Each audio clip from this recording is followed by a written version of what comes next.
Hi, it's Betsy Jordan, and this is Behind the Curtain IMO. For those of you who are just visiting this time, this is all in my opinion. It's my research. Please do your own. Getting back to the Saudi negotiation, the negotiation of that oil contract, well, that was interrupted, but Biden kept saying, no, we are continuing to do this. We are continuing to push for this. Don't think that the negotiations have stopped just because this is happening. And then at the same time, Kamala Harris was in charge of the aid to Gaza, and a lot of those attempts were thwarted by the Israeli army. And it is because their mission, I believe, was to kill everyone ever associated with Hamas. Though it was never said. That's what it seems to be. And so it's a retaliation, kind of a blood feud. Now, I do not think problems are solved that way. I do believe that there was a lot of unnecessary killing that happened. It was is a very complicated situation, and complicated is minimizing it to the nth degree. It's tragic, it's horrendous, it's awful. We also are in the position of trying to stop a land grab, because we do not, as the United States, do not support a land grab by Israel.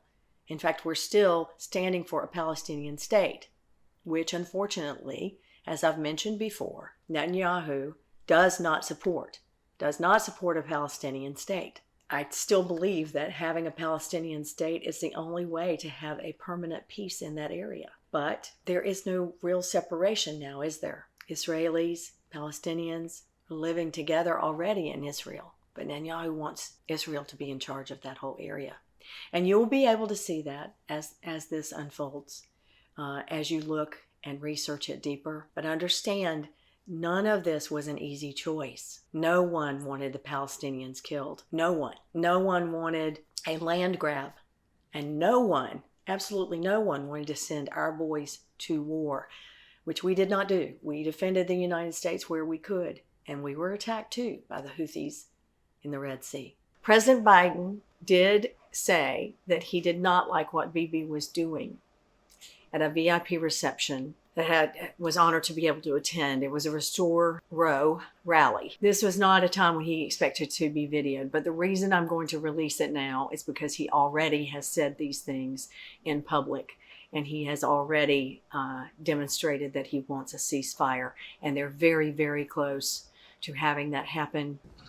One of the things that when I spoke with Bibi, I've known him for 50 years. He has a portrait of me, and he and I, when he was a young member of the Israeli embassy and I was a young senator.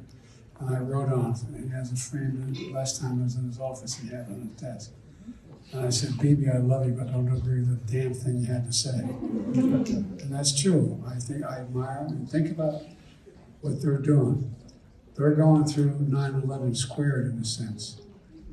You know, they just want everybody to forget what's happened. Hamas was tying women and their daughters together, groping and pouring kerosene on them and burning them, that kind of stuff. And so what I want them to do is don't make the same mistakes we made after 9/11. There was no reason for us to be in Afghanistan once we got Osama bin Laden. There was no reason for this. And so it's hard lessons. But so I'm not angry with those people up there, most of them.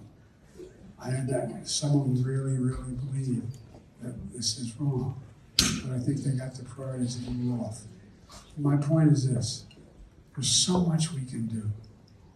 You know, think about it. Why'd you get involved in the first place? You got involved because you wanted to make something better. Regardless whatever avenue you took to get involved, whatever avenue you took, make things better. And you're doing it. And we're going to continue to do it. I believe that there's a momentum that's not able to be stopped. I'll conclude with this. Remember in 2020, we were told that we were going to get our rear end kicked. And when she and I talked about the 3 reasons we were running: 1, to restore the soul of America and the decency we once possessed. 2 was to make sure we gave the middle class a shot. And 3 was to unite the country. We can't give up on the third, as angry as we get. We can't give up on a third. And look, I think, and we won. And in 2022, remember we were told we were going to be the Great Red Wave. You remember, Jerry? You felt like, no, I'm serious, right? The Great Red Wave. Guess what? It was a trickle, and guess what? Okay, if you can imagine Iran and Russia, our enemies, taking over the Gaza Strip, understand what kind of water frontage that would have given them, and a whole populace, people who had their homeland there, and it was established as a place where Jewish people could go after World War II. And whether that was right or wrong does not matter. It is. Rocks are hard, water's wet. That's how it is. So Israel is a sovereignty, and we don't control other sovereignties, and we don't try to do that, at least. That is the government line. I think there are times when we have definitely interfered and supported revolutions and that sort of thing, but that's in another video for another day. It is behind the scenes, in my opinion. I'm glad that you're here.